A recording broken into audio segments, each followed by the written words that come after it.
Olá, meus irmãos umbandistas, meu saravá a todos. Estamos mais uma vez aqui reunidos em nome do nosso Deus Pai, Criador, ao qual pedimos a bênção. E damos meu saravá a todos vocês. Peço a bênção a todos vocês, aos mais velhos, aos mais novos. Estamos mais uma vez aqui no nosso canal Umbanda Eu Sinto. E você que só passa pelo nosso canal e não se inscreve lá. Faz parte do nosso barco aí. É muito bom ter você como assistente, não, vamos dizer assim, ter você como seguidor do nosso canal. Não assista só não, siga o nosso canal. Hoje nós vamos aqui falar um pouquinho mais sobre a nossa religião de Umbanda, né, a religião que nós professamos. E eu quero trazer aqui um tema muito importante, talvez a gente já tenha até comentado sobre isso de uma outra forma.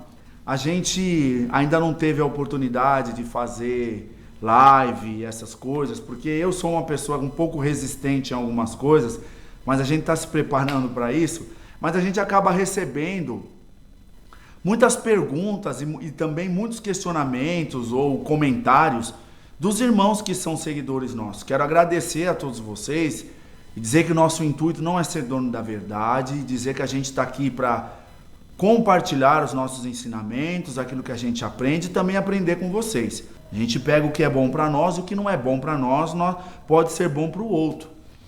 A Umbanda, ela foi criada, né? Ela é baseada dentro de um aspecto que eu acredito que muitas vezes muitos seguidores acabam esquecendo, né? O Caboclo das Sete Encruzilhadas, ele baseou a Umbanda sobre o Evangelho segundo o Espiritismo, porque na época era o que se tinha de base. Nós não tínhamos os livros trazidos ainda pelos mensageiros, pelos mentores da Umbanda, porque eles ainda sofriam ali uma repulsa nas suas manifestações dentro dos centros que existiam. Então, quando acontecia de uma forma bem escondida nas casas, mas não podia ser exposto. Quando o Caboclo das Sete Encruzilhadas, através do Pai Zélio de Moraes, ele passou que com os espíritos de luz aprenderemos, aos atrasados ensinaremos e a nenhum renegaremos, ele abriu um leque de uma das qualidades, das muitas qualidades da Umbanda. Quando ele diz, com espíritos de luz aprenderemos, em nenhum momento ele quis dizer, com os espíritos, com os guias da Umbanda aprenderemos.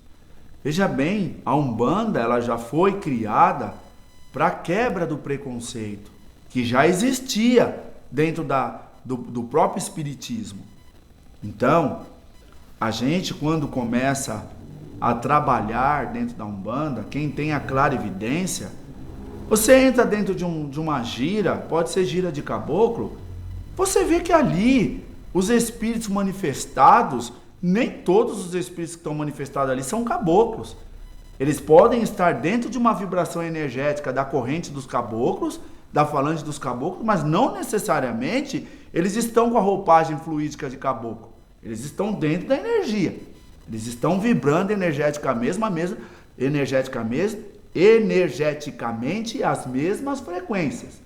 Cada um dentro da sua falange. Se é pena branca é pena branca, cobra coral é cobra coral, tupinambá é tupinambá, pena verde é pena verde, guaraci é guaraci, e assim vai. Mas eles estão dentro de uma linha de caboclos. Mas a roupagem é de acordo com a necessidade ali da linha. Então você tem espíritos que estão dentro da corrente da linha de caboclo, porque é uma linha de trabalho da Umbanda, que eles nunca foram índios. Você tem espíritos manifestados dentro da corrente de Preto Velho, que eles nunca foram negros e nem são velhos. Você tem espíritos milenares manifestados como Exus, que foram bruxos, que foram magos, que foram reis, que foram rainhas, no caso de Pombagiras, que foram bruxas, que foram princesas. Mesmo com a roupagem de Preto Velho, tem muita preta velha que foi princesa. E elas têm, os espíritos, eles têm uma sabedoria que eles trazem da época ou da ancestralidade deles, de outras encarnações. Seja como bruxo, seja como Preto Velho, seja como um índio, seja como um padre, seja como um baiano, seja como um vendedor, seja como um farmacêutico, seja como um médico. Então, nós não podemos ter esse preconceito. Eu conheço, já tive a visão de Exus trabalhando com a roupagem de padre. Eu vi, ninguém me contou. E depois o Exu percebeu o que eu estava vendo e ele veio falar comigo. Eu já vi, a gente tem até naquele livro Tambores de Angola, quando, se eu não me engano, é a vovó Catarina, que ela muda a roupagem fluídica dela, que é irmã alguma coisa, aí ela se torna em preta velha, como sendo vovó Catarina. Então nós temos que entender que a Umbanda é uma religião que ela agrega, ela é agregadora de espíritos, de curas, de sabedorias, de espíritos que têm outras culturas que foram iniciados em outras religiões que hoje não existem mais na Terra. Então, nós temos que ter essa cabeça aberta. Não é porque, é um caboclo da mata, que todos os espíritos que estão dentro da falange de caboclo da mata, ele tem que ter sido índio e nasceu na mata lá na Amazônia. Não. Ele pode ter sido um espírito conhecedor das ervas, pode ter sido um bandeirante que se desbravou aí pelas matas brasileiras, ou até um outro cientista, pesquisador que se desbravou nas matas aí de outros países, e hoje ele é manifestador de um poder que é atraído pela falange, pelo trono do Senhor Oxóssi, que é o trono do conhecimento, e ele se manifesta como caboclo. E ele traz ali toda a experiência que ele tem, que ali está conectado no espírito dele pela vivência que ele teve, não necessariamente na última encarnação ou em outras encarnações. Eu tenho a minha filha, que tem a casa dela aberta, a mãe Anaído, meu beijo. Ela trabalha com uma entidade que se manifesta como um médico espiritual, e ele já cansou de falar para mim, ele me chama de meu pai, carinhosamente. Ele sempre fala para mim, meu pai, muitas das curas que eu faço, eu não utilizo a medicina que eu aprendi na Terra. Eu utilizo a bruxaria que eu aprendi numa outra encarnação. A feitiçaria que eu aprendi numa outra encarnação. E ele se manifesta como um médico e trabalha, opera pessoas, cura pessoas, energiza pessoas. Então nós temos que ter essa abertura. Que às vezes a gente acha que aquele preto velho que está sentado ali é um tadinho, é um vozinho que apanhou no tronco, nasceu na África, foi trazido para o Brasil, foi açoitado. Não, nem sempre. Ele pode ser um grande rei, um rei que dominou um povoado, um grande mestre, um grande feiticeiro, um grande bruxo que sabe manipular energias. Eu conheço pombagiras que dão nome aqui dentro da falange de pombagira fulana de tal, mas que na outra encarnação ela não foi uma mulher da alta sociedade ou uma mulher que simplesmente nasceu na nossa sociedade não, ela foi bruxa, ela foi conhecedoras e manipuladoras de energia, trabalhou com a energia da natureza, sabia fazer e acontecer, e hoje usa esse poder que ela tem para curar, para abrir caminho, para ajudar as pessoas, levantar as pessoas que vêm para dentro do terreiro, dentro de uma roupagem, por exemplo, de Maria Quitéria, por exemplo, de Sete Rosas, por exemplo, de Pombagira Rainha das Sete Encruzilhadas, por exemplo, Pombagira do Cemitério, Pombagira da Calunga. Então nós temos que ter essa abertura. A Umbanda, ela não critica, seja o esoterismo, seja o Wicca, a bruxaria, a feitiçaria, não. A Oxum, nossa mamãe Oxum, é a maior feiticeira que nós temos, conhecimento que existe, que nos encanta com seus feitiços. Então o que falta é esse conhecimento de entender que os espíritos, por uma ordem divina, por uma manutenção suprema, superior, Não é eles que querem. Eles alternam, muitas vezes, a roupagem energética e fluídica deles para eles se manifestarem aqui na Umbanda. Porque muitas vezes a gente acha que todo caboclo tem que ter penacho. A gente acha que toda pombagira tem que ter saia vermelha e preta, vermelha. Ah, mas por que ela usa preta? A gente não sabe, é mistério dela.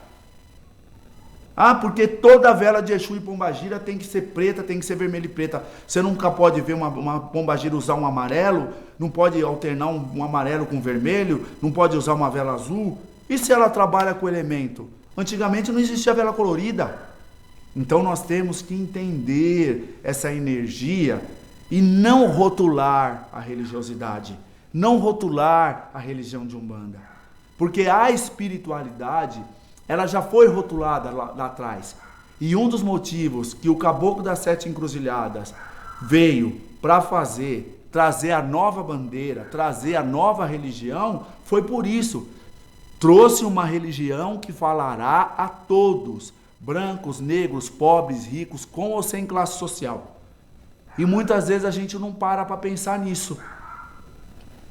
Então nós temos que entender que os espíritos, eles têm a condição deles. Muitas vezes se apresentam de uma forma mais adequada para ele com a lei, não dele para com o médium. O médium é aparelho. O médium tem que estar na sintonia para que o espírito acople ali a energia dele. Muitas vezes o preto velho é um médico que foi de renome aí. Quantas vezes eu soube de casos da manifestação do Dr. Bezerra de Menezes como usando roupagem fluídica de preto velho dentro de terreiro de Umbanda. Ninguém me contou, eu via, eu soube. Pessoas mais velhas, sim, testemunharam. Então a gente tem que entender que muitas vezes o espírito usa uma outra roupagem fluídica, porque muitas vezes se ele mostrar ou se ele se apresentar de uma certa forma o que ele for, ele pode envaidecer o médium. Então ele prefere falar, eu sou o pai Tomé. Ele vai vir com todo o trejeito, vai falar, mas às vezes um sensitivo, que hoje a gente tem muitas pessoas que pintam, pessoas que vê, vai olhar e não vai ver um negro velho ali. Vai ver um filósofo. Uma das encarnações do pai Benedito de Aruanda, ele foi Dante Alighieri. Ele deixa bem claro. Então a gente tem que entender que da mesma forma, existiram grandes filósofos, grandes poetas, grandes pesquisadores, desbravadores, não só no Brasil, mas no mundo, grandes conquistadores. Então, esses espíritos, eles estão também dentro da cadeia evolutiva.